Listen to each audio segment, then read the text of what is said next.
بسم اللہ الرحمن الرحیم. معزز سامعین کرام، میں ڈاکٹر محمد امتیاز پروگرام معاصر ادب کے ساتھ حاضر خدمت ہوں. جیسا کہ آپ جانتے ہیں کہ ہم اس پروگرام میں مختلف ادبی شخصیات کو دعوت دیتے ہیں اور ان سے معاصر ادب پر گفتگو کرتے ہیں. آج کے اس پروگرام میں ہم نے جس شخصیت کو دعوت دی ہے ان کا نام ہے بشریٰ فرخ. ناظرین کرام، بشریٰ فرخ خیبر پختونخوا کی بلکہ پورے پاکستان کی ایک نامور شاعرہ اور ادیبہ ہیں. اس کے علاوہ ان کی خدمات کی ایک طویل فہرست ہے.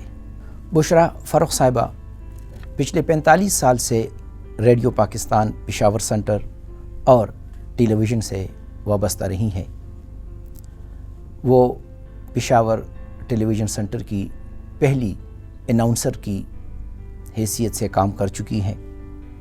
اس کے علاوہ ریڈیو اور ٹیلی ویژن کے تقریباً 2000 پروگراموں میں، جن میں اردو، ہندکو اور پشتو زبان شامل ہے، اپنی پرفارمنس دے چکی ہے. اس کے علاوہ ادبی خدمات کے حوالے سے اگر بات کی جائے تو اب تک ان کی 15 تصانیف منظر عام پر آ چکی ہیں. ان 15 تصانیف میں صرف 6 نعتیہ شعری مجموعے ہیں. اس کے علاوہ ایک سفرنامہ بھی منظر عام پر آ چکا ہے. ان کتابوں میں 10 مجموعے ایوارڈ یافتہ ہیں. ناظرین کرام، بشریٰ فرخ صاحبہ خیبر پختونخوا کی پہلی صاحب کتاب نعت گو شاعرہ ہیں. اس کے علاوہ اندرون ملک اور بیرونی ممالک میں 20 مشاعروں، کانفرنسز اور سیمینار میں بحیثیت مندوب شرکت کر چکی ہیں. اس کے علاوہ سرکاری اور غیر سرکاری سطح پر متعدد ایوارڈز اور گولڈ میڈل حاصل کر چکی ہیں. ناظرین کرام، ادبی خدمات پر اب تک بشریٰ فرخ پر 4 MPhil سطح کے مقالے ترتیب دیے جا چکے ہیں. اس کے علاوہ خیبر پختونخوا میں خواتین رائٹرز کو آگے لانے کے لیے کاروان ہوا لٹریری فورم کے نام سے تنظیم کے بانی اور چیئرپرسن بھی ہے.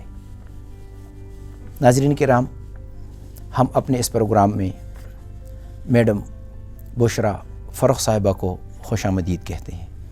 بہت شکریہ ڈاکٹر امتیاز صاحب. سب سے پہلے تو ہمارے ناظرین کو یہ بتائیے گا کہ اپنی ابتدائی تعلیم اور اپنی ابتدائی بچپن کی جو زندگی ہے اور وہ جو دور تھا وہ کیسا تھا. تو ہمارے طلباء یہ جاننا چاہیں گے کہ آج سے پچھلے 50-60 سال پہلے کا جو دور ہے، ہمارے ملک کی تہذیب و ثقافت ہے، وہاں پہ خواتین تعلیم کے سلسلے میں جب حاصل کرتی تھی تو کیا رکاوٹیں ہوا کرتی تھی اور کن مشکلات سے وہ دوچار ہوا کرتی تھی. تو اس حوالے سے ہمارے ناظرین کو کچھ بتائیے گا. جی بہت شکریہ ڈاکٹر امتیاز. سب سے پہلے تو میں اس بات پہ آپ کا شکریہ ادا کروں گی کہ آپ نے مجھے یہاں بلایا، مجھے عزت دی، مجھے اپنے خیالات شیئر کرنے کا موقع دیا. آپ نے پوچھا کہ میں کہاں سے ہوں اور ابتدائی تعلیم وغیرہ کے حوالے سے، تو میں خالصتاً پشاور کے ایک گنجان آباد علاقے کریم پورہ سے میرا تعلق ہے. کریم پورہ میں میری پیدائش ہوئی. وہاں قریب ہی بیگم شہاب الدین ہائی اسکول، جو کہ آج کل تو کالج ہو گیا اب تو، وہاں سے میں نے میٹرک کیا. یعنی اگر میں اب کریم پورہ سے نکلتی اپنے گھر سے تو رائٹ سائڈ کو جاؤ تو چوک شادی پیر کی طرف رستہ ہے، وہاں پر بیگم شہاب الدین اسکول تھا. اور جب اسکول کی میں نے ختم کی، اپنا ٹائم ختم کیا، تو اس کے بعد میں نے پھر اپنے گھر سے نکل کے رائٹ کے بجائے لیفٹ مڑنا شروع کر دیا، کیونکہ گھنٹہ گھر سے ذرا سا آگے جا کے پھر فرنٹیئر کالج تھا. اور اس وقت فرنٹیئر کالج ہی ایک مطلب بڑا کالج تھا جو شہر میں تھا، کوئی دوسرا کالج تھا بھی نہیں. تو وہیں سے میں نے پھر اپنی ابتدائی ایجوکیشن حاصل کی.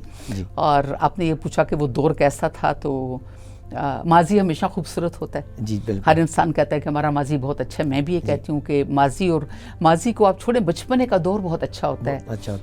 ڈاکٹر صاحب، اس میں یہ ہوتا ہے کہ کسی قسم کے غم نہیں ہوتا, فکر نہیں ہوتی, اور جو کریٹیو مائنڈڈ لوگ ہوتے ہیں وہ کام بھی کرتے ہیں. وہ اس میں یہ حیران ہوں کہ آج کل ہمارے بچوں کے پاس ٹائم بالکل نہیں ہوتا.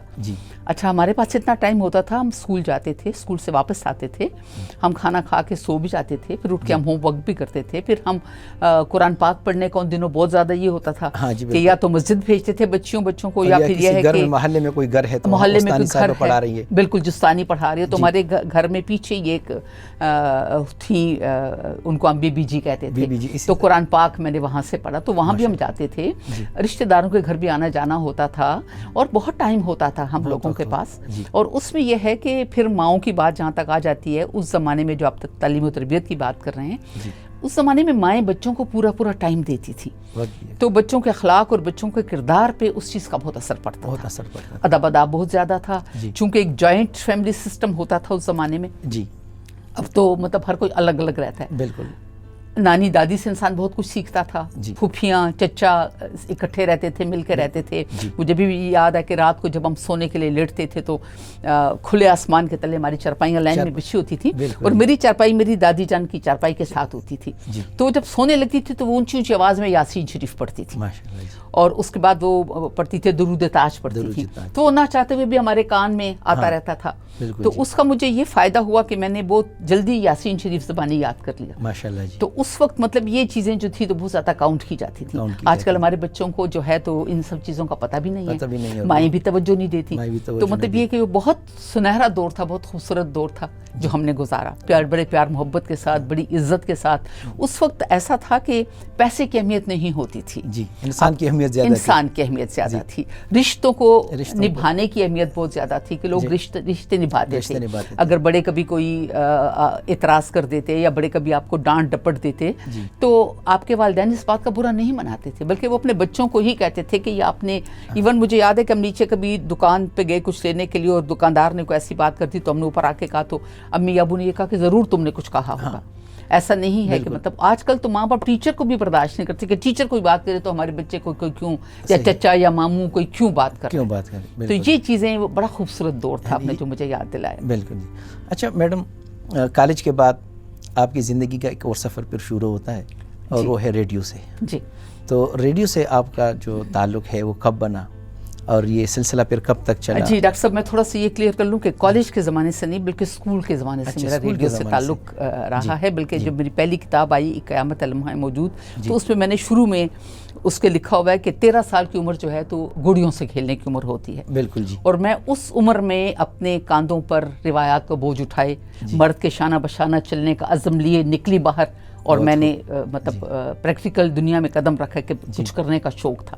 تو میں 13 سال کی عمر سے میں کلاس 8 میں تھی یا 9 میں تھی, مجھے بھی یاد نہیں ہے, جب میں نے ریڈیو پاکستان جوائن کیا. تو کچھ بچوں کے پروگرام تھے یا نہیں کمرشل یا کس نوعیت کے پروگرام نہیں تھے؟ ایسا تھا کہ میری امی تھیں, ان کی ایک سہیلی تھی, وہ ان کے ہمارے گھر پر آتی تھی. ان کی ایک بیٹی تھی جن کا نام تھا شمیم خان. اچھا, شمیم بہت پرانی آرٹسٹ تھی وہ, ریڈیو میں پشتو پروگرام کرتی تھی, پھر بعد میں ٹی وی میں بھی انہوں نے بہت کام کیا. اس وقت کالج کی اسٹوڈنٹ بی ایڈ وغیرہ کر رہی تھی, میں اس وقت کلاس 8 میں پڑھتی تھی. اچھا. تو میں نے ان سے کہا کہ مجھے بڑا شوق ہے, میں نے آپ کو بھی بتایا کہ میں ریڈیو کو بھی سنتی تھی, تو مومی گل کی بڑی خوبصورت آواز ہوتی تھی, تو میں سوچتی تھی کہ کبھی میں بھی اس خاتون کی طرح بول سکوں گی, کبھی میں بھی اس طرح مائک پہ جا سکوں گی. تو میں نے اس سے اپنی خواہش کا اظہار کیا. اس نے کہا کیوں نہیں, پروگرام تو بڑے ہوتے ہیں. اچھا, ایک اور بات میں آپ کو بتاؤں, میرے چچا تھے جن کا نام تھا شیخ شریف. اس زمانے میں, جس زمانے کی میں بات کروں 70s کی, ارلی 70s کی, اس زمانے میں ہندکو کا ایک بڑا مشہور پروگرام ریڈیو سے چلا کرتا تھا, جس کا نام تھا کاواخانہ. اور اس میں لالا فدو, اگر آپ کو یاد ہو, لالا فدا محمد, ان کا بہت خوبصورت کریکٹر ہوتا تھا. میں یہ دیکھتی تھی, میں چھوٹی سی ہوتی تھی, میں دیکھتی تھی, ہمارے گھر کے نیچے پان والے کی دکان تھی, تو وہ رات کو جو 8 یا 9 بجتے تھے تو وہ میرا خیال ہفتے میں ایک دفعہ ہوتا تھا, تو ٹھٹ کے ٹھٹ کھڑے ہوتے تھے وہاں. اس وقت تو ٹیلی ویژن کا دور نہیں تھا, سارے ریڈیو ہی لوگ سنا کرتے تھے. تو وہ لالا فدو کا پروگرام سننے کے لیے, پشاور کا بڑا مشہور پروگرام تھا ہندکو زبان کا, اور میرے چچا اس میں کیریکٹر کیا کرتے تھے, اسٹار کیریکٹر جو ہے. تو انہوں نے کہا کہ جی ہند کو زبان کے لیے ہمیں کچھ خواتین چاہیے، بچیاں چاہیے، لڑکیاں چاہیے کوئی بھی. تو مجھے شمیم خان نے کہا کہ آپ چلو ایڈیشن دے دو. جب میں نے گھر میں بات کی تو سب سے پہلے تو میرے چچا نے مجھے بہت ڈانٹا. رکاوٹ یہاں سے شروع ہو جاتی ہے خواتین کے لیے. خیبر پختونخوا کا پتہ ہے کہ شریف لڑکیاں تو بغیر ٹیچنگ کے اور کچھ کرتی نہیں. مطلب اس زمانے میں جو یہ کانسیپٹ تھا تو خواتین کے لیے جو ایکسیپٹیبل جابس تھیں وہ صرف ٹیچنگ تھی. ایون نرسز کو برا کہا جاتا تھا، ڈاکٹرز کو برا کہا جاتا تھا، آفس میں کام کرنے کا تو سوال ہی پیدا نہیں ہوتا تھا. ایسا مطلب ہے کہ کام جس میں مردوں کے ساتھ میل جول ہو تو اس کو برا سمجھا جاتا تھا. بالکل جی. اور تدریس کا شعبہ ایسا تھا کہ خواتین ہی وہاں پہ ہیں اور خواتین ہی کو پڑھا رہی ہیں، چونکہ وہاں پہ ممانعت نہیں ہے. بالکل جی. ایسا تھا امتیاز صاحب کہ اس زمانے میں پردے کا بھی بہت رواج ہوتا تھا. ہاں جی. اس وقت مطلب ایسے لوگ نہیں پھرا کرتے تھے. تو اس لیے وہ پردہ دار خواتین اور جو وہاں کی روایات پشاور کو دیکھتے ہوئے، پختون روایت کو دیکھتے ہوئے ایک ہی بس پروفیشن ہوتا تھا صرف ٹیچنگ. اور ریڈیو ٹی وی کا تو نام لینا بھی گالی سمجھی جاتی تھی. مطلب مجھے یاد ہے کہ جب نیا ٹی وی ہمارے گھر آیا تو ہم ڈرامہ نہیں دیکھ سکتے تھے. فلم دیکھنے کا تو جانے کا سوال ہی پیدا نہیں ہوتا تھا کہ ہم جا کے فلم دیکھیں. یا ایون ریڈیو سے گانے جب کبھی لگاتے تھے تو گھر میں باپ یا بھائی ہو تو گانے بھی نہیں لگاتے تھے، اونچی آواز میں بند کر دیتے تھے. شرم حیا کا دور تو بالکل بہت لحاظ ہوتا تھا اس وقت. تو اس زمانے میں جب میں نے کہا کہ میں ریڈیو میں کام کرتی ہوں تو وہ تو سارے میرے خلاف ہو گئے. میرے چچا نے کہا نہیں اچھی لڑکیاں وہاں نہیں جاتی. محاذ کھڑا ہو گیا. میں نے ان سے کہا کہ جی دیکھیں بات یہ ہے کہ میں آپ کو یہ بتاؤں، حالانکہ میں چھوٹی تھی لیکن میں آپ کو یہ بتاؤں کہ شروع سے ہی میری کوئی عادت ایسی تھی کہ میں پڑھاکو بہت تھی. اچھا جی. اسکول میں بھی پڑھتی تھی اور ویسے اخبار رسالہ کوئی چیز نظر اور دور اخبارات اور رسائل کو تو تھا ہی. بالکل جی. اور تعلیم و تربیت اور اس طرح سے شروع رسالے لگوائے جاتے تھے گھروں میں بچوں کی اخلاق و تربیت کے حوالے سے. جی زیب النساء وہ پڑھتی تھی. تہذیب النسواں اس طرح اور کئی ایک رسالے تھے. اس طرح انجام اخبار مجھے یاد اس وقت تھا. تو انجام اخبار میں جب میرے چچا کے پاس آیا کرتا تھا تو میں جب صبح اٹھتی تھی تو اخبار میں شروع سے لے کے اینڈ تک پڑھتی تھی، ہر چیز پڑھتی تھی. صحیح. تو پڑھنے کا شوق بھی تھا، کام کا بھی شوق تھا اس طرح. تو جب انہوں نے کہا کہ اچھے لوگ، تو میں نے کہا دیکھیں جی اچھائی انسان کے اندر ہوتی ہے جی، اور میں جا کے کام کر کے آپ کو بتا دوں گی کہ اچھی لڑکیاں جو انسان خود نہ چاہے تو وہ برائی کو برائی وہاں پنپ نہیں سکتی. صحیح. تو اس لیے میں جانا چاہتی ہوں اور میں پروف کرنا چاہتی ہوں کہ خواتین ہر جگہ کام کر سکتی ہیں. بہرحال میں آپ کو بتاؤں امتیاز صاحب کہ وہ تو ایک بڑا مشکل دور تھا جو میں نے گزارا. صرف ایک میرے والد نے تھوڑا سا مجھے اپریشیٹ کیا. انہوں نے کہا کہ بیٹا ٹھیک ہے میں تمہارے ساتھ ہوں، تمہارا شوق ہے تو جاؤ، لیکن یہ ہے کہ میری عزت کا اور اپنی عزت کا خیال رکھنا. اور اس کے علاوہ باقی جو ہمارے رشتہ دار تھے سب نے قسم کا سوشل بائک آؤٹ کر دیا تھا. اچھا، معاشرتی بائیکاٹ ہو گیا. بالکل جی. مطلب وہ لفٹ بھی نہیں کراتے تھے اور کہیں کوئی نام بشرا کا آتا، ریڈیو پہ آواز آتی، بشرا شاہین ہوتی تھی ان دنوں، تو کہتے تھے یہ تو ہماری کچھ نہیں لگتی. اچھا. یعنی یہ وہ دور تھا. اور اب یہ ہے کہ اب بڑے فخر سے وہ رشتہ دار کہتے ہیں بشرا فاروق تو ہماری فرسٹ کزن ہے. مطلب اتنا فرق معاشرہ کافی چینج ہو گیا، کام بھی تھوڑا. تو وہ 13 سال کی عمر میں نے شروع کیا. تو ہندکو کے لیے میں نے آڈیشن دیا تھا بیسیکلی. اس وقت ریڈیو ڈائریکٹر جو تھے آڈیشن لینے آئے تو انہوں نے کہا کہ اس لڑکی کی آواز بڑی اچھی ہے تو اس کو ہم اردو میں بھی ٹرائی کر لیتے ہیں. انہوں نے اردو میں بھی خان صاحب ہوا کرتے تھے اس زمانے میں. نہیں جی، نثار احمد خان صاحب سے پہلے. نثار صاحب ان دنوں پروڈیوسر ہوتے تھے. یہ میں آپ کو 72 کی بات بتا رہی ہوں، 72 73 کی بات بتا رہی ہوں. مشتاق شباب صاحب بھی ہوا کرتے تھے. مشتاق شباب صاحب نے میرے ساتھ ہی جوائن کیا تھا، نئے نئے پروڈیوسر اس وقت ہو گئے تھے. جی اس وقت عزیز الرحمان صاحب تھے. اچھا جی. حمید اصغر صاحب اسٹیشن ڈائریکٹر ہوتے تھے. جی جی. تو مطلب بہت سینئر باسط سلیم صاحب اس طرح کے لوگ ہوتے تھے اس وقت. پھر اردو میں انہوں نے آڈیشن لیا تو انہوں نے مجھے اردو کے لیے بھی سلیکٹ کر لیا. تو بیک وقت میں نے اردو اور ہند کو. اچھا اللہ کا کرنا یہ ہوا کہ وہ اتنا پاپولر پروگرام جو تھا کواخانہ، شیخ شریف صاحب اس کے فوراً بعد بیمار ہو گئے تھے. اچھا جی. تو وہ ہاسپٹل میں تھے. پھر 2 سال یا 1 سال وہ بیڈ پہ رہے تو کواخانہ انہوں نے نہیں کیا. اچھا جی. اس میں سالی کا ایک کریکٹر تھا جو بڑی چلبلی شرارتی کالج کی اسٹوڈنٹ ہوتی ہے. نام ہی ایسا ہی جی. جی تو وہ بس وہ کریکٹر مجھے مل گیا. اچھا جی. تو پھر ان کی غیر موجودگی میں نے کواخانہ بھی شروع کر دیا اور کواخانہ میں نے کوئی 15 سال تک کواخانہ میں نے کیا. صحیح. اور اس طرح پھر اردو ڈرامے اور اردو پروگرام اور مطلب اس طرح آنا ہوا ریڈیو کی طرف. اچھا میڈم، جس دور کا آپ ذکر کر رہی ہے اسی سے تقریباً ایک ہمارے ادیب بڑے نامور شاعر احمد علم قاسمی اور شوکت واسطی جی، ان کا تعلق بھی ریڈیو پاکستان پشاور سینٹر سے رہا ہے. تو ان سے ملاقاتوں کا سلسلہ رہا یا نہیں رہا؟ کیونکہ بہت سینئرز لوگ تھے. جی نہیں، مجھے احمد فراز صاحب، میری یہ خوش قسمتی ہے امتیاز صاحب کہ میری جو پرورش ہوئی ہے وہ ایک ادبی حوالے سے ہوئی ہے. حالانکہ مجھے اس وقت پتہ نہیں تھا، میں چھوٹی سی ہوتی تھی. میرے چچا شیخ شریف جو تھے وہ اسٹاف آرٹسٹ تھے وہاں پر، ریڈیو کا بہت بڑا نام تھا. جی. کبھی خان ان کے شاگرد ہیں. اچھا. بڑے فخر سے وہ کہتے تھے شیخ شریف کا میں شاگرد ہوں. افتخار ظریف ہمارے بہت اچھے ڈرامہ آرٹسٹ, وہ ان کے شاگرد تھے. تو مطلب یہ شیخ شریف ایک بہت بڑا نام تھا اس وقت. تو ان کے دوست ہوتے تھے. شام کو مجھے یاد ہے ان کے گھر میں محفل سجتی تھی, اس میں احمد فراز صاحب آتے تھے. احمد فراز صاحب وہاں ریڈیو میں ایز ڈیوٹی آفیسر یا کچھ ایسے کام کرتے تھے, مجھے یاد نہیں. کبھی خان ان کے گھر کے قریب رہتے تھے, کبھی خان ان کے گھر آتے تھے شام کو. پشاور میں جی, یہ اندر شہر میں ان کا اندر شہر میں گھر تھا ان کا. تو میری ڈیوٹی ہوتی تھی کہ میں چائے لے جاؤں, کبھی کہوہ لے جاؤں, کبھی پانی لے جاؤں نیچے. اس حد تک میرا خدمت جی میں. لیکن یہ مجھے نہیں پتا تھا کتنے بڑے بڑے لوگ ہمارے اس گھر میں آتے ہیں. اچھا میں آپ کو بتاؤں کہ پطرس بخاری کے بھائی تھے سید احمد بخاری. وہ میرے دوسرے چچا کے بہت دوست تھے. وہ ہمارے گھر روز رات کو آتے تھے. یہ بھی مجھے نہیں پتا تھا, بس چاچا بخاری ہم ان کو کہتے تھے, اور وہی چائے پانی لے کے جاتی. ان کی باتوں کو میں بڑا انجوائے کرتی تھی. اچھا پھر آس پاس آپ دیکھیں تو ہمارے گھر سے اگر 4 دکانیں اگر آپ کریم پورے میں گئے ہوں تو ان کی شاپ تھی اپنے فاروق بخاری کی, کیمسٹ کی ان کی شاپ تھی. تو وہ وہاں میں جاتی, کبھی سر درد کی گولی لے لی, کبھی کیا لے لی, مجھے نہیں پتا تھا. اتنا بڑا آدمی, اتنا بڑا نام جو ہے اس وقت چونکہ ادب سے شغف نہیں تھا.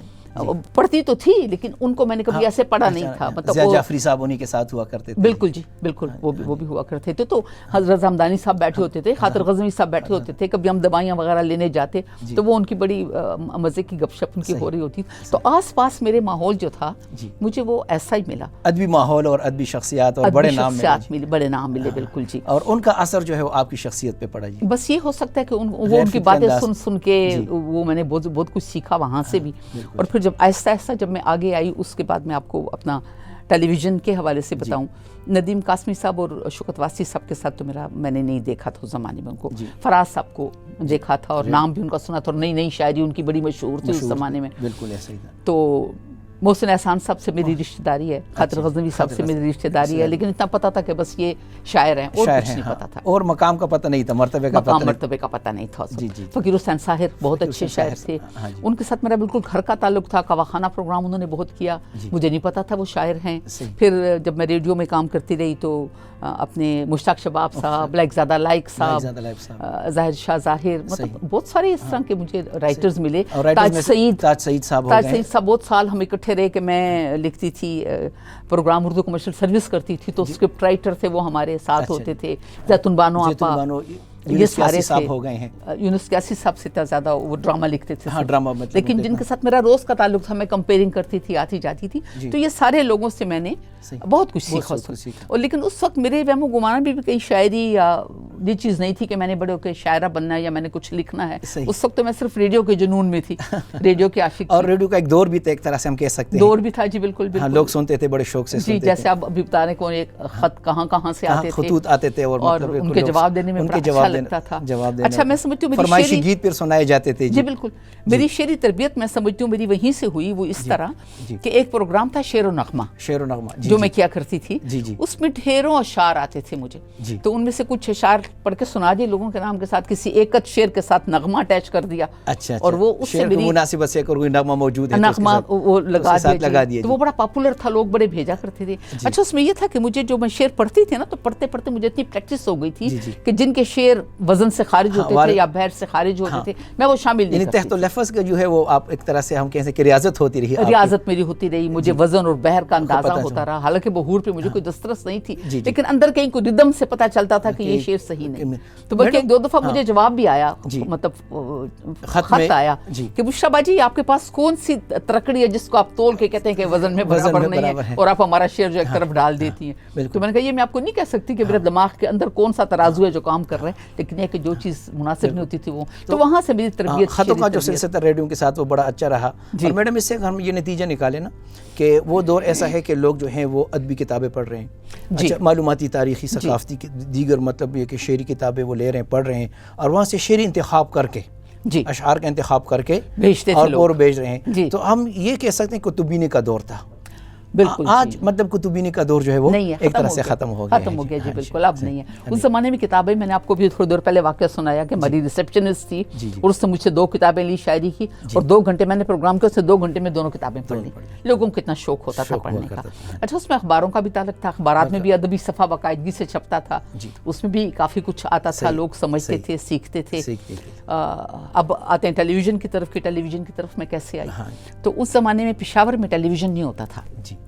72 73 کی بات آپ کو کر رہی ہوں. اس وقت بھی لڑکیوں کی اشد ضرورت تھی. بالکل اسلام آباد سے ہوتے تھے, آغوش کوہستان کے نام سے انہوں نے پشاور کے لیے ایک ٹائم دیا ہوا تھا, 1 گھنٹے کا روزانہ, آغوش کوہستان.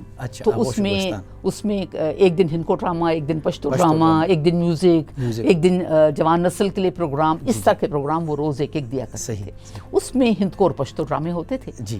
تو پھر وہاں ڈراموں بھی کام کرنے کا مجھے موقع ملا کہ میں نے وہاں ڈراموں میں کام کیا. تو بس یہ سارا سلسلہ پھر چل نکلا. تو جب ریڈیو پاکستان یہ پاکستان ٹیلی ویژن شروع ہوا تو اس وقت پھر میں نے ایز این اناؤنسر میرا دل چاہا. تو وہاں بلکہ انٹرویو میں مجھ سے پوچھا گیا کہ آپ تو ڈرامہ آرٹسٹ ہیں, اتنے اچھے ڈرامے آپ کرتی ہیں, آپ کو اناؤنسر بننے کا خیال کیوں آیا؟ میں نے کہا ڈرامے میں تو ریکارڈنگ ہوتی ہے, اب میں لائیو اپنے آپ کو تولنا چاہتی ہوں کہ میں کہاں کھڑی ہوں, میں لائیو بول سکتی ہوں کہ نہیں بول سکتی. تو پھر پہلے اناؤنسر پشاور ٹیلی ویژن سے مجھے مطلب یہ مقام بھی اللہ کا شکر ہے مجھے حاصل ہے. 10 سال تک میں نے اناؤنسمنٹ کی. ٹھیک ہے میڈم, گفتگو کا سلسلہ تو جاری رہے گا. ابھی ایک وقفہ لیتے ہیں. ناظرین کرام ہمارے ساتھ رہیے گا, ملتے ہیں ایک مختصر سے وقفے کے بعد.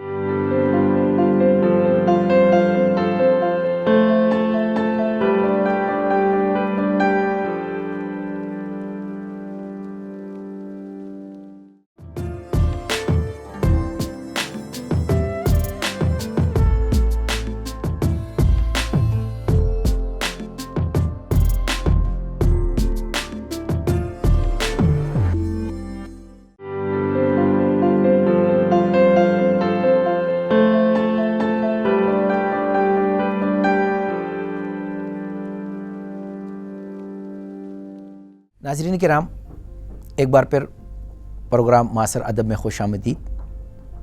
گفتگو کا سلسلہ جہاں سے ٹوٹ گیا تھا وہیں سے جوڑ لیتے ہیں.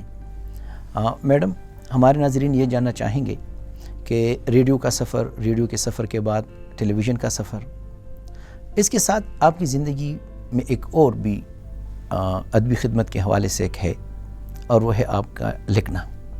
تو ہمارے ناظرین یہ بھی جاننا چاہیں گے کہ آپ نے لکھنا کب سے شروع کیا.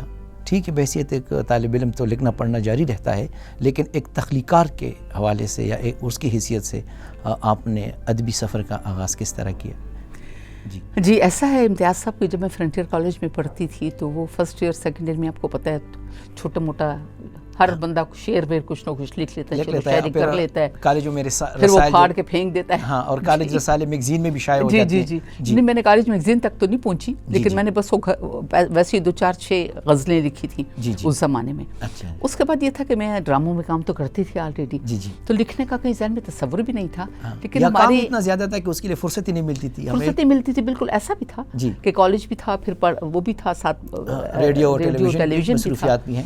تو ہماری ایک ٹیچر ہوتی تھی پروفیسر فہمیدہ اختر.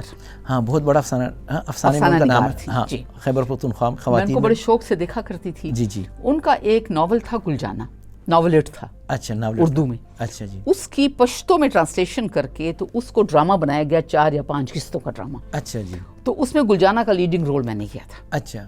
اس حوالے سے مجھے پورا کتاب بھی ملی. اداکارہ مطلب ہم کہہ سکتے ہیں. جی مطلب وہ اداکاری اس میں میں نے کی. ٹھیک ہے جی. رول اس میں میں نے کیا, گلجانہ کا رول میں نے کیا. وہ ایک خانہ بدوش لڑکی کی کہانی تھی. اچھا جی. تو وہ پشتو میں تو تھی. اچھا میں آپ کو ایک بات بڑے مزے کی بتاؤں کہ میں ہندکو اسپیکنگ کو مجھے پشتو بالکل نہیں آتی تھی. اچھا. لیکن ڈراموں کے لیے میں نے پشتو سیکھی. جی. اور جب پہلا ڈرامہ میرا ہوا تو لوگوں نے کہا کہ یہ تو سمجھ ہی نہیں آتی کہ یہ ہندکو اسپیکنگ خاتون ہے, یہ تو پشتو کیسے بولے, اہل زبان کی طرح پشتو بولے. تو وہ میرا شوق تھا کہ میں نے پشتو سیکھا. اس میں لیڈنگ رول مجھے مل گیا گلجانہ کا مجھے. تو وہ میں نے پڑھا, تو میں جب وہ ڈائلاگس پڑھتی تھی مجھے بڑا اچھا لگتا تھا.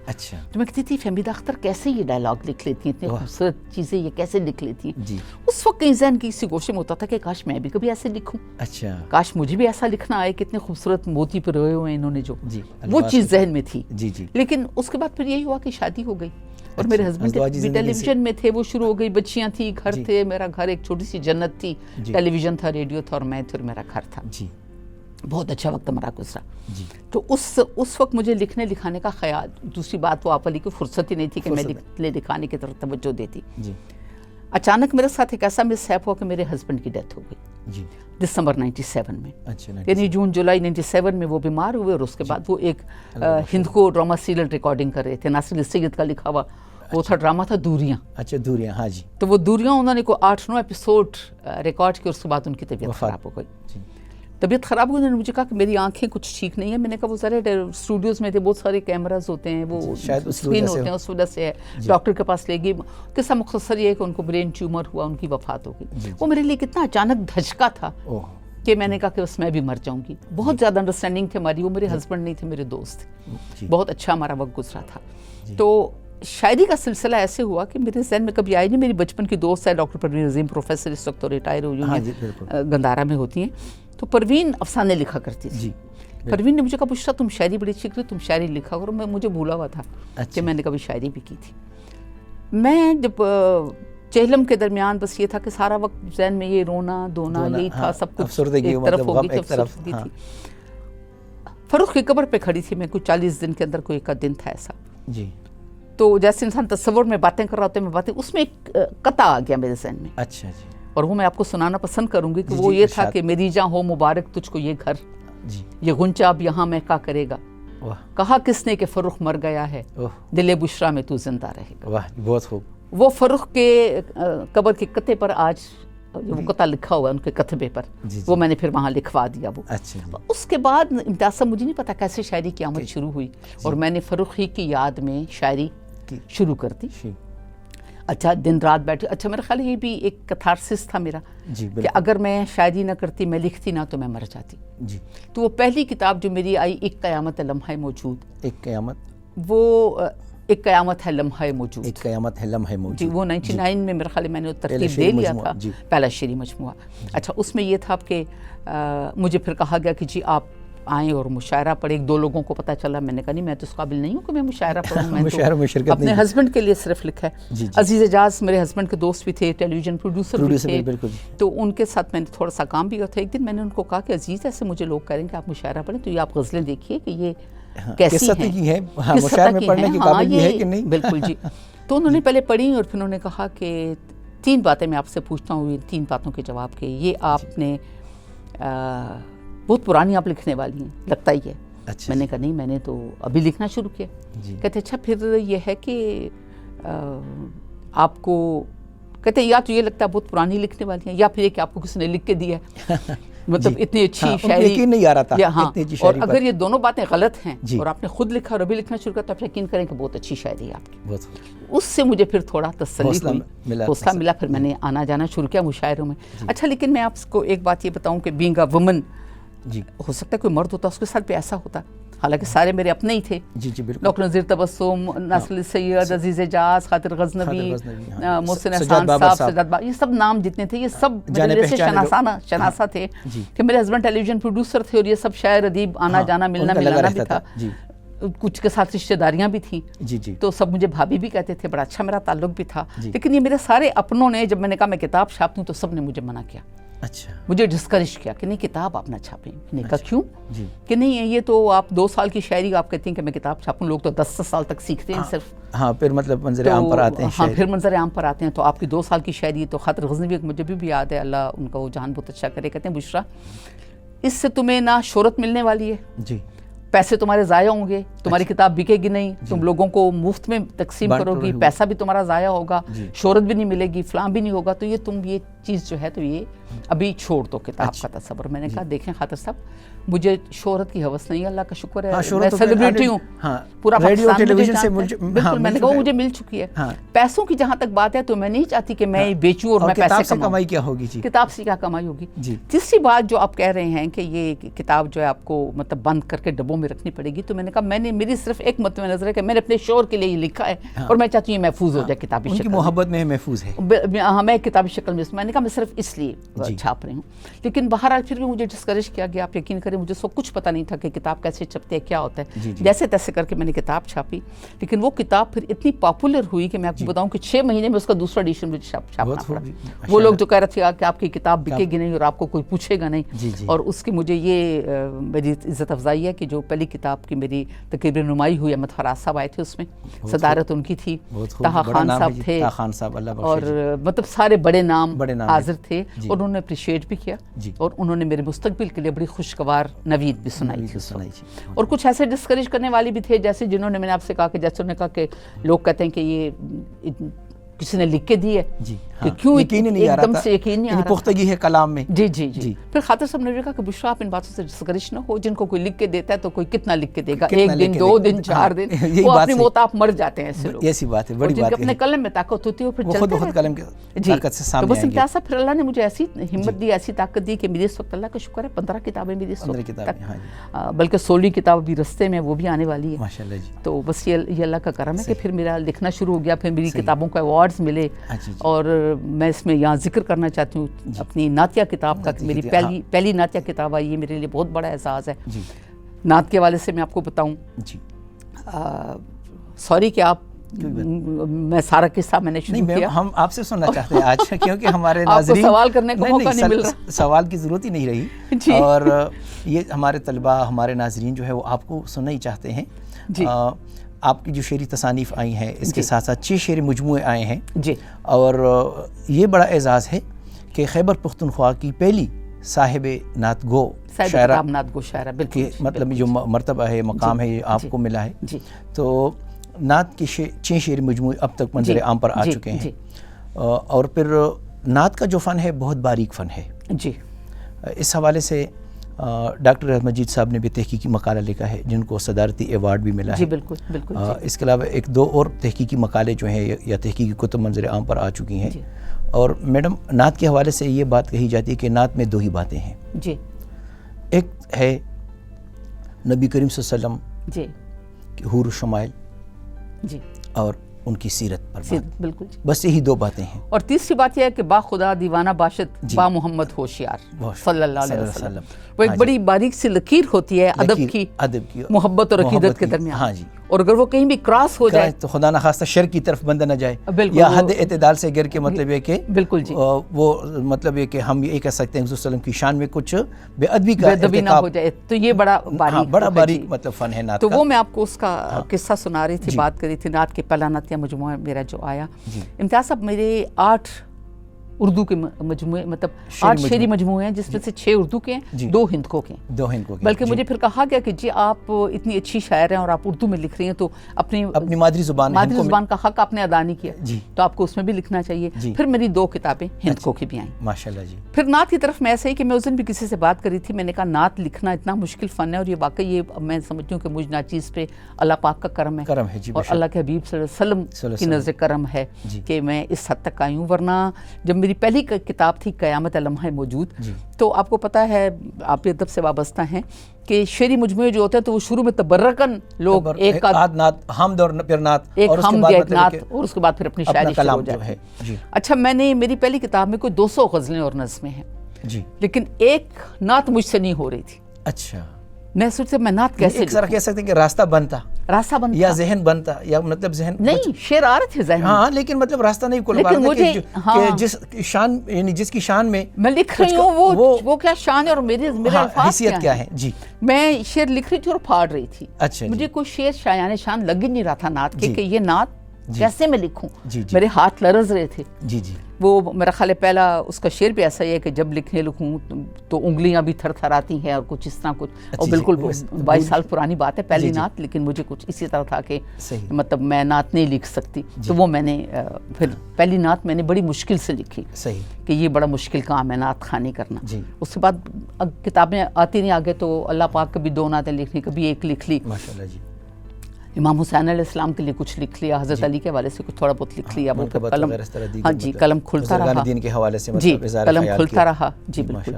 لیکن پھر ایسا ہوا کہ جب 5 کتابیں میری آ گئیں اردو کی, تو میرا دل چاہا کہ میری ایک نعتیہ کتاب بھی ہونی چاہیے. میں نے جب پچھلی کتابوں پہ نظر ڈالی تو کوئی 10-12-15 نعتیں ان میں موجود تھی. تو میں نے اللہ سے دعا کی کہ یا اللہ ایک نعتیہ مجموعہ بھی ہو جائے جو آخرت میں میرے لیے توشہ بنے، توشہ بنے، تو میری قلم کو اتنا تو وہ روانی دے یا طاقت دے کہ بالکل کہ مدت جو ہے اس میں حضور پاک حبیب کی شان میں کچھ کہہ سکوں. بالکل جی. وہ کوئی شعر بھی ایسا ہے اب اس وقت مجھے یاد نہیں کہ میں آپ کو سناؤں. جی. تو میں نے یہ دعا کی اور اللہ پاک نے میری وہ دعا قبول کی، اور میں نے وہ پوری نعتیہ مجموعہ ورفانہ لک ذکر کے نام سے میرا نعتیہ مجموعہ 2016 میں شائع ہوا.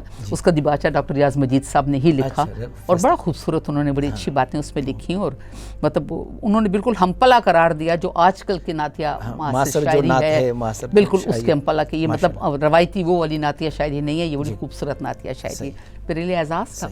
پھر یہ ہوا کہ ویسے ہی مجھے کسی نے کہا کہ وہ ربیع الاول میں ایسا ہوتا ہے کہ حکومت پاکستان جو ہے تو پورے پاکستان سے نعتیہ مجموعے منگواتی ہیں، اور وہ پھر جو جس کا نعتیہ مجموعہ سلیکٹ ہوتا ہے اس کو صدارتی ایوارڈ ملتا ہے.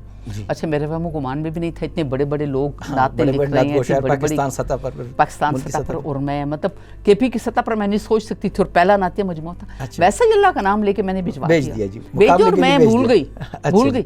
لیکن جب مجھے فون آیا کہ جی آپ کی نعتیہ کتاب جو ہے تو وہ سلیکٹ آپ کو صدارتی ایوارڈ مل رہا ہے، تو اس وقت میرے قدم نیچے تھے. یقین کریں میں نے 2 رکعت نفل پڑھا اور میں اتنا روئی. میں نے کہا اللہ جی میں اس قابل نہیں تھی، یہ سارا تیرا کرم ہے کہ میری بات بنی ہوئی ہے. تو یہ میرے لیے بہت بڑا اعزاز ہے. یہ میں کہتی ہوں کہ میں نے اس کتاب میں بھی یہ لکھا کہ میں نے کہا جو انسان کی کتاب پہلی کتاب میں آئی تو میری خوشی کا کوئی ٹھکانہ نہیں تھا، بہت بڑی چیز تھی. یک کے بعد دیگرے 5-6 کتابیں آ گئیں، لیکن میں نے کہا اس نعتیہ مجموعے کی جو خوشی مجھے ہو رہی ہے دنیا کی ساری خوشیاں اس کے سامنے ہیچ ہے، کہ یہ میری زندگی کی سب سے بڑی خوشی ہے کہ اللہ پاک نے مجھے نعت لکھنے کی توفیق عطا فرمائی. ٹھیک میڈم، گفتگو کا سلسلہ جاری رہے گا. ناظرین کرام ہمارے ساتھ رہیے گا، ملتے ہیں ایک مختصر سے وقفے کے بعد.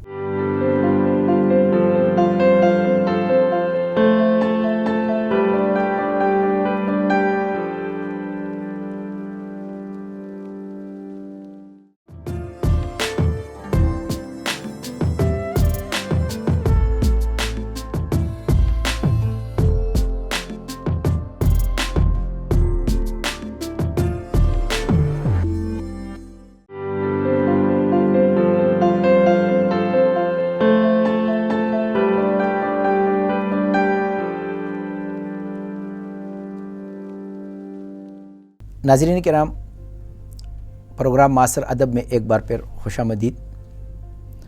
میڈم، ہمارے ناظرین یہ بھی جاننا چاہیں گے کہ خیبر پختونخوا میں خواتین کے حوالے سے آپ نے ایک ادبی تنظیم ترتیب دیا ہے جس کے آپ بانی بھی ہیں، چیئرپرسن بھی ہیں، اور اس کا نام ہے کاروان ہوا لٹریری فورم. تو اس فورم کے حوالے سے ہمارے ناظرین جاننا چاہیں گے کہ اس کے قیام کا مقصد کیا ہے، اور ادب کو، اردو زبان و ادب کو فروغ دینا، اور پھر یہاں کی جو خیبر پختونخوا جو ایک پسماندہ اور تعلیم کے حوالے سے بھی پسماندہ خطہ ہے، تو تعلیم کے فروغ میں یہ کیا کردار ادا کر رہا ہے، اور خواتین کو آگے لانے میں اس کا کیا کردار یا رول ہوگا مستقبل میں. بہت اچھی بات آپ نے پوچھی امتیاز صاحب، اور میں اس کا جواب بھی دینا چاہتی ہوں کہ کاروان ہوا بنانے کا بیسک مقصد کیا تھا. سب سے پہلے تو میرے ذہن میں وہی بات تھی، میں نے آپ کو بتایا جو میری پہلی کتاب آئی، میں جب بڑے ہرڈل سے گزری، بڑے مسائل سے گزری، تو میں نے سوچا کہ کوئی ایسا پلیٹ فارم ہونا چاہیے جہاں پر کہ خواتین اکٹھی ہوں، ان کو ہم گائیڈ کر سکیں، ان کو ہم آگے بڑھا سکیں، آگے بڑھانے میں ہم ان کو مدد دے سکیں، اور جہاں پر خواتین بلا جھجک آئیں. چونکہ ہمارا آپ کو پتہ ہے پختون روایات ہیں، پختون معاشرہ ہے، تو اکثر جیسے ہلکروا ذوق کے اجلاس ہوتے ہیں یا خاطر صاحب کے گھر اجلاس ہوتے تھے، تو اکثر خواتین گھر سے نہیں آتی تھیں، اس لیے کہ یعنی وہ احمد فراز صاحب اللہ پاک ان کو جنت نصیب فرمائے، ان کی بات تھی کہ شاعر میں مطلب ادب میں کوئی ڈبہ نہیں ہوتا زنانہ اور مردانہ، ادب سب کے لیے برابر ہوتا ہے، شاعر ادیب سب ایک ہوتے ہیں، لیکن ہم نے زنانہ اور مردانہ ڈبے بنائے ہوئے ہیں. اور خاص طور پہ کے پی کے حوالے سے اگر دیکھا جائے تو تھوڑا سا ہمارے مطلب بڑے جو ہیں ہمارے اپنی پشتون روایات بھی ہے جو بھی وہ بھی ہو سکتے ہیں، یہ سب کچھ ہے پیش نظر. تو اس حوالے سے خواتین باہر نہیں نکلتی تھی. آپ نے ان کے لیے ایک علیحدہ سے تنظیم بنائی کہ وہ مطلب ہے کہ آزادانہ طور پر گھر کی اجازت سے آ سکے، بیٹھ سکے، اپنی تخلیقات پیش کر سکیں، بالکل جی، تنقیدی گفتگو ہو سکے، مجلسیں ہو سکیں، تو اس طرح مطلب کہ ان کی مطلب ادبی صلاحیتیں جو پروان چڑھیں، ذہن میں یہی تھا نئے لوگ سامنے آئیں، نئی رائٹرز کو سامنے لے کے ان کو گائیڈ کریں. پھر یہ کتابیں چھپنے کا جو سلسلہ ہے کسی کو نہیں پتہ تھا، وہ سب کو ساتھ ساتھ گائیڈ ہو. پھر ایک نئے لوگوں کو ہم سامنے لے کے آئیں کہ جو ہماری خواتین ہیں کے پی میں. مجھے تو چلیں وہ سیلیبریٹی کے حوالے سے بھی شہرت مل گئی، ویسے بھی اللہ کا شکر ہے سیمینارز، کانفرنسز پاکستان کے اندر، پاکستان سے باہر بہت اٹینڈ کیے، لیکن ہمارے باقی لوگوں کے لیے کوئی ایسا رستہ پلیٹ فارم نہیں تھا، پلیٹ فارم نہیں تھا. تو اس لیے ہم نے کاروان ہوا بنایا اور اس میں ہم نے بڑے بڑے پروگرامز کیے. اچھا میں آپ کو یہ بتاؤں کہ چونکہ یہ ادبی فورم ہے تو ہمارے پاس ظاہر ہے کچھ وہ تو نہیں ہوتا، پیسے تو ہمارے پاس ہیں نہیں، فنڈ وغیرہ تو نہیں تھے، کام ہم نے کرنا ہے، تو اس میں ہم پھر لوگوں سے اسپانسرز لے لیتے ہیں کسی سے.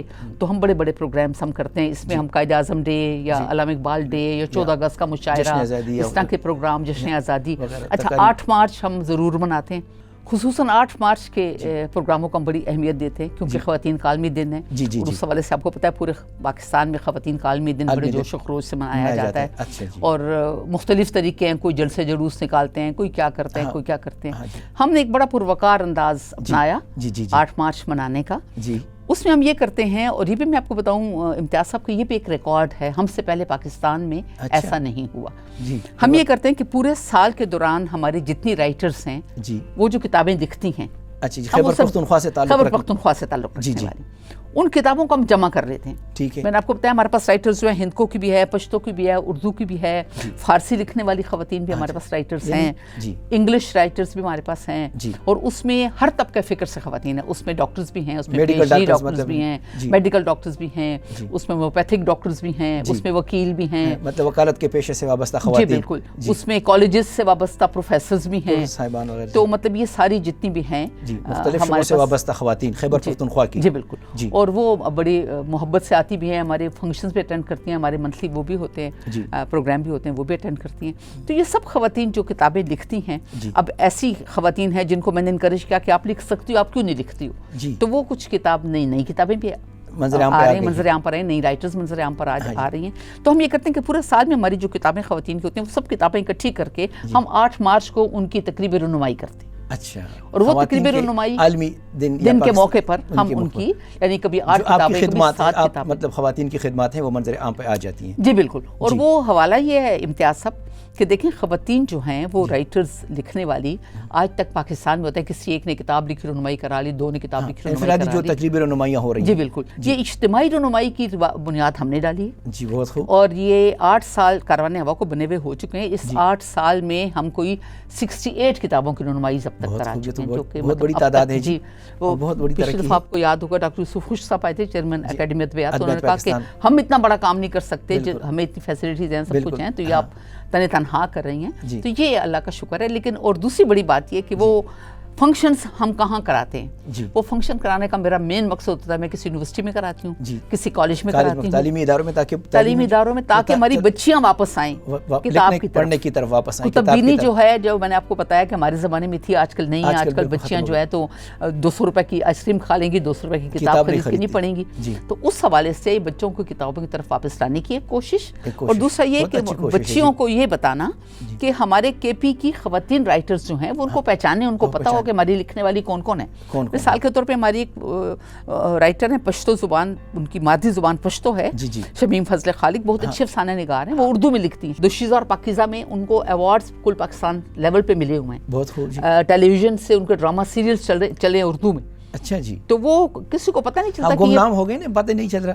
تو اس لیے ایسے لوگوں کو سامنے لانے کے لیے کہ یہ نہیں ہماری اتنی اچھی رائٹرز ہمارے پاس موجود ہیں، لیکن ان کے لیے کوئی پلیٹ فارم ایسا نہیں کہ وہ سامنے آئے اور وہ بتائیں کہ جی ہم لکھتے ہیں. بالکل. تو اس طرح ہماری بہت ساری رائٹرز ہیں ماشاء اللہ. ابھی آپ نے میڈم بتایا کہ میڈیکل میں سے کچھ ایسی خواتین ہیں جو تو طب کے شعبے سے وابستہ ہیں، لیکن وہ مطلب ادب کی طرف بھی مطلب کہ ان کا رجحان ہے، وہ لکھ رہی ہیں. تو ان میں مطلب کچھ نام ہیں سامنے. ڈاکٹر ہمارے پاس جی ڈاکٹر شاہدہ سردار ہیں جو کہ میڈیکل سے وابستہ ہیں، اور باقی اس کے علاوہ جتنے ہمارے پاس ہیں سب پی ایچ ڈی ہیں، پروفیسرز. اچھا پی جی مطلب مختلف باقی ڈاکٹرز جو ہیں جی وہ پی ایچ ڈی ہیں، ساری ہیں، پڑھا رہی ہیں مختلف ہومیوپیتھک ڈاکٹرز ہیں 1-2 جو وکالت کے شعبے سے بھی اس طرح کچھ ہیں. اور ڈاکٹر پروین عظیم ہیں جو پروفیسر ہیں، افسانہ نگار ہیں. افسانہ نگار، وہ تو بڑا نام ہے، خیبر بہت بڑا نام ہے خیبر. وہ تو ہم سے بہت پہلے کی ہیں، بہت پہلے انہوں نے لکھنا شروع کیا افسانہ نگار خواتین میں ان کو شمار ہوتا ہے. بالکل بالکل. ہاں جی. تو اچھا میم آپ یہ بتانا پسند فرمائیں گے کہ اس وقت جو 21ویں صدی میں خیبر پختونخوا کی خواتین جو کچھ لکھ رہی ہیں، مختلف ادبی اصناف ہیں، کوئی شاعری کر رہی ہیں، کوئی جو ہے افسانے یا ناولز وغیرہ، تو عمومی طور پر کیا ان کے رجحانات ہیں، موضوعات ہیں جن پر وہ قلم اٹھا رہی ہیں اور وہ لکھ رہی ہیں؟ ایسا ہے امتیاز صاحب کہ جیسے سب شاعر ادیب لکھ رہے ہیں ویسی خواتین بھی کسی سے پیچھے نہیں ہیں. جی. اب وہ روایتی زمانہ چلا گیا، عشق و محبت کی باتیں اور داستانیں اور گل و بلبل کے قصے وہ ختم ہو گئے. آج کا شاعر جو ہے یا شاعرہ جو ہے یا ایک ادیب جو ہے اس کی نظر بہت تیز ہے. وہ اپنے آس پاس دیکھتا ہے، اپنے ماحول کو دیکھتا ہے، وہ اس کو قلم بند کرتا ہے، اپنے ماحول کی کہانیاں دیکھتے ہیں، ان کو لکھتے ہیں اور وہ اصلاحی میسیجز دینے کی کوشش کرتے ہیں. پازیٹیو تھنکرز ہیں. تو ہمارے ادب میں یہ ایک بہت چینج آیا ہے اس حوالے سے کہ حالات حاضرہ پہ جیسے ایک تبصرہ ہوتا ہے وہ لکھنا شروع کر دیا سب نے. آپ کے مسائل، میرے مسائل، جو ہمیں مسائل درپیش ہیں، گل و بلبل سے ہم ہٹ گئے. حل کے لیے تجاویز وغیرہ، ان کے لیے تجاویز وغیرہ. اور محبت جو ہے وہ یہاں تک رہ گئی ہے کہ محبت صرف ایک محبوب کی محبت نہیں ہے، وہ اپنے رشتوں کی محبت ہے، اپنے آس پاس کی محبت ہے، وہ خدمت خلق کے حوالے سے محبت ہے، وہ اتحاد بین المسلمین کے حوالے سے محبت ہے. جیسے دیکھا علامہ اقبال سے لے کے آج تک لوگ کردار ادا کرتے رہے ہیں امت مسلمہ کو اکٹھا کرنے کے لیے. اس حوالے سے آپ کا سفرنامہ بھی تو ہے. جی بالکل. ہاں، اس میں بھی ایک ذکر ہے. ایسا تھا جی کہ ایران میں ایک کانفرنس تھی، ہمارا برادر اسلامی ملک ہے، اسلامی بیداری خواتین کانفرنس. جی بہت خوب. اور میں سمجھتی ہوں بہت بڑا سٹیپ انہوں نے لیا کہ انہوں نے کوئی 25-30 ممالک سے خواتین اسکالرس کو بلایا. اچھا جی. وہ مختلف فرقوں سے تعلق رکھتی تھی. اچھا جی. اور مقصد اس کا یہ تھا کہ خواتین یا اسلام یکجا ہونا چاہیے ہمیں آپس میں. اتحاد بین المسلمین کے حوالے سے وہ کانفرنس تھی ایکچولی. اچھا، سب سے بڑی بات مجھے جو اچھی لگی، پاکستان میں اس وقت تک کوئی فیمیل کیمرہ وومن نہیں تھی. اچھا جی. یہ میرا خیال 2012 کی بات ہے کہ 13 کی بات ہے. جی جی. جب ہم گئے تو وہ کوئی 300-400 مندوبین تھے، ہم بیٹھے ہوئے تھے، بہت بڑا ہال تھا اور آپ یقین کریں کیمروں کے پیچھے جتنی تھی سب خواتین تھیں. اچھا، کیمرہ مین ایک بھی مرد نہیں تھا. اچھا جی. کیمرہ وومن تھی ساری. کیمرہ مین. تو میں حیران کہ خواتین اس حد تک ترقی. اچھا، وہ ایک خاتون تھی جو ہمارے ساتھ پھر رہی تھی، ہمارے پیچھے کمرے دینا، صابن دو، تولیہ دو، یہ کرو. میں نے کہا یہاں کی کوئی خادمہ ہوگی. پتہ چلے جی وہ طلعت یونیورسٹی کی پروفیسر ہیں، ماشاءاللہ جی، پی ایچ ڈی پروفیسر ہیں، جو کہ ہمارے آگے پیچھے پھر لیکن اتنی سادگی تھی. پھر ان کی باتیں ہم نے سنی، پھر ہم آپس میں بیٹھے، ہم نے بڑی کھل کے گفتگو کی اہل سنت کے حوالے سے، اہل تشیع کے حوالے سے، وہابی، دیوبندی، ہر فرقے کو ہم نے ڈسکس کیا. جو ہمارے ذہن میں ان کے متعلق غلط فہمیاں تھیں وہ انہوں نے دور کی، جو ان کے ذہنوں میں ہمارے متعلق غلط فہمیاں تھیں وہ ہم نے دور کی. تو وہ وہاں پر خامنئی صاحب کا ایک خطاب تھا، وہ مجھے بہت اچھا لگا. انہوں نے کہا کہ بیسک ہماری ایک ہے، خدا ایک ہے، رسول ایک ہے، قرآن ایک ہے. اس کے بعد آپ عقیدہ اپنا، ہمارا عقیدہ اپنا، دوسروں کا عقیدہ اپنا، ہمیں اکٹھا ہونا ہے. یورپی ممالک کے حوالے سے وقت کی ضرورت یہ ہے کہ اتحاد بین المسلمین، اور اس میں آپ لوگ اپنا حصہ ڈالیں. یہ بات میرے ذہن میں آ گئی. میں نے یہاں آ کے پھر کتاب لکھی. حالانکہ اس سے پہلے میں نے بہت سارے کانفرنسز میں گئی ہوں، سفرنامہ میں نے کسی بھی ملک کا نہیں لکھا، لیکن یہ اس لیے لکھا کہ یہ ذہن میں تھا کہ اللہ پاک اس کو قبول کرے. کچھ میں نے اس حوالے سے جو لکھا ہے تو وہ میں نے بھی اس میں اپنا حصہ ڈالنے کی کوشش کیا. تو آج کل ہمارے بہت سارے لوگ جو ہیں وہ اس طرح کے کام کر رہے ہیں، جن کے ذہن کھلے ہیں، ہر مسلک کو، ہر فلقے کو وہ بڑا کھل کے لیتے ہیں، کھل کے ڈسکشن کرتے ہیں اور غلط فہمیاں دور ہوتی ہیں اور ہم سب ایک ہوں. تو بڑی اچھی بات ہے کہ امت مسلمہ جو ہے وہ کسی ایک پلیٹ فارم پہ اکٹھا ہو جائے. میڈم، آپ نے نعتیہ شعری مجموعے جو لکھے ہیں، جی ہمارے ناظرین یہ بھی جاننا چاہیں گے اور سننا بھی چاہیں گے کہ آپ اپنی ایک نعت جو ہے ہمارے ناظرین کے سامنے پیش کرو تو میرے لیے بہت بڑا اعزاز ہوگا. جی. اپنی نعت جو ہے تو نعت پڑھنے کی سعادت حاصل کرنا. بڑے قیمتی جواہر میرے دل کے گھر سے نکلے. بہت خوب. بڑے قیمتی جواہر میرے دل کے گھر سے نکلے، تیری یاد میں جو آنسو میری چشم تر سے نکلے. واہ کیا خوب. تیری یاد میں جو آنسو میری چشم تر سے نکلے، اور کبھی جالیوں سے ہو کے کبھی خلد کی زمین سے. واہ. کبھی جالیوں سے ہو کے کبھی خلد کی زمین سے، بڑے دل فریب جلوے تھے بڑے ہنر سے نکلے. واہ کیا کہنا. بڑے دل فریب جلوے تھے بڑے ہنر سے نکلے، اور وہ جو ایک خواب دیکھا وہ نشہ ہے اب بھی باقی. جی.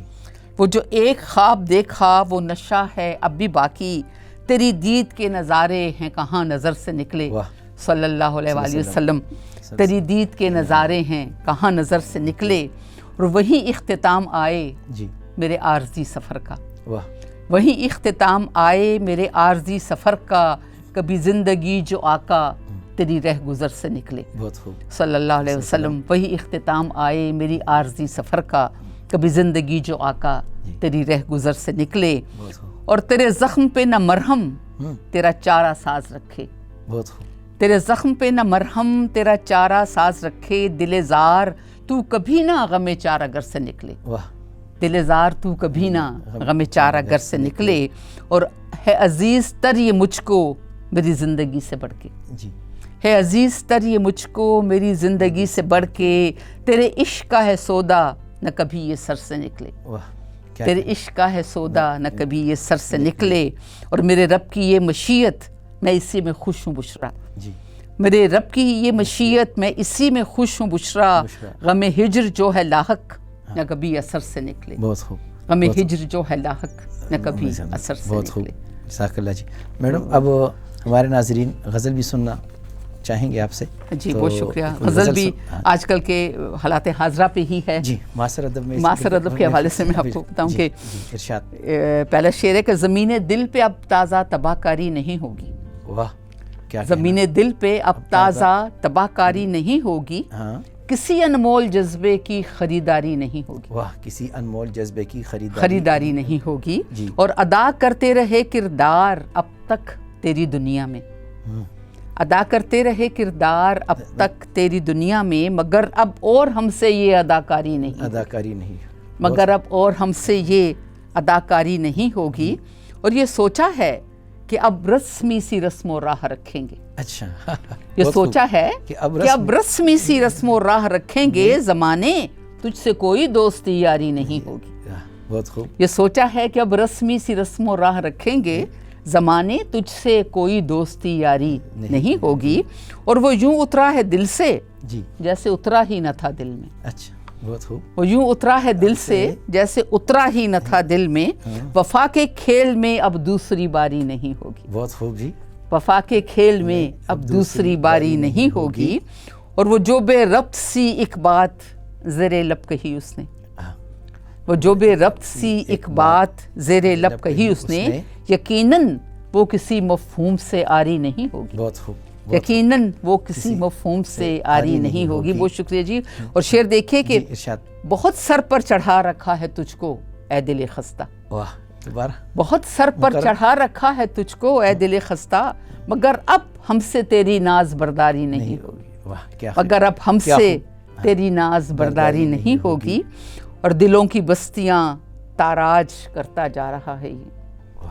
دلوں کی بستیاں تاراج کرتا جا رہا ہے یہ. تو کیا سیلاب غم پہ کوئی حد جاری نہیں ہوگی. واہ. کیا کہنا جی. تو کیا سیلاب غم پہ کوئی حد جاری نہیں ہوگی. بہت شکریہ جی. اور شعر سنیے کہ وفا کے باب میں تم کو بھی حصہ ڈالنا ہوگا. واہ. وفا کے باب میں تم کو بھی حصہ ڈالنا ہوگا. فقط میرے لہو سے نہر یہ جاری نہیں ہوگی. بہت خوب. فقط میرے لہو سے نہر یہ جاری نہیں ہوگی. اور آخری شعر ہے کہ لبوں پر مسکراہٹ اور دل میں بغض رکھنا ہو. لبوں پہ مسکراہٹ اور دل میں بغض رکھنا ہو تو سن لو شہر والو یہ ریاکاری نہیں ہوگی. کیا منافقانہ. لبوں پہ مسکراہٹ اور دل میں بغض رکھنا ہو تو سن لو شہر والو یہ ریاکاری نہیں ہوگی. اور زمین دل پہ اب تازہ تباہ کاری نہیں ہوگی. کسی انمول جذبے کی خریداری نہیں ہوگی. بہت خوب جی. میڈم آپ نے ہمیں وقت دیا اور قیمتی وقت دیا. ہم آپ کے بے حد ممنون ہیں. اور اگلے پروگرام میں انشاءاللہ ہم آپ کو پھر دعوت دیں گے. دیگر جو ادبی خدمات ہیں خواتین کے حوالے سے آپ کی اس پہ بھی گفتگو ہم انشاءاللہ آپ سے کریں گے. انشاءاللہ ضرور. آپ کا بہت شکریہ. آپ نے مجھے بلایا, مجھے اپنے خیالات دوستوں کے ساتھ شیئر کرنے کا موقع دیا. بہت شکریہ آپ کا. ناظرین کرام, پروگرام معاصر ادب کا وقت ختم ہوا چاہتا ہے. اگلے پروگرام میں پھر ملتے ہیں. تب تک کے لیے اجازت دیجیے گا. اللہ حافظ.